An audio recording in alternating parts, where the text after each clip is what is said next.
Hello everyone, welcome back to my channel Rumpa fashion. তো আজকে আমি একটা হেয়ার স্টাইল নিয়ে এসেছি, খুবই সিম্পল একটা হেয়ার স্টাইল, আর নিজেরাই তোমরা করতে পারবে। এবং এইটা একটা বান করেছি। দেখো, প্রথমে একটা পনিটেল করে নিয়েছি।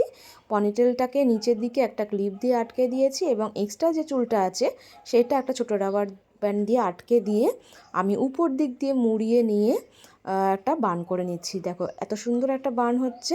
এটা তোমরা নিজেরাই করতে পারছো। কি সুন্দর, আমি খুব ভালোভাবে দেখিয়ে দিলাম। যারা অনেকেই আমাকে বলে যে আমরা কি করে খোপা করব, সেই জন্য আমি এরকমভাবে একটা সিম্পল খোপা তোমাদের কাছে শেয়ার করলাম। এরপর আমি একটা ফুল দিয়ে ডেকোরেশন করে নিচ্ছি। তোমরা রিয়েল ফুল দিয়ে ডেকোরেশন করতে পারো, খুবই ভালো লাগবে। রিয়েল ফুল যারা ইউজ করো তারা অবশ্যই রিয়েল ফুল দিয়ে করো। আমি এখানে হাতের কাছে ছিল না রিয়েল ফুল, সেই কারণে আমি একটা আর্টিফিশিয়াল ফুল দিয়ে তোমাদেরকে দেখিয়ে দিলাম। তো কেমন হয়েছে জানিও, ভালো লাগলে লাইক করো আর কমেন্টে জানিও কেমন হয়েছে। তো বাই।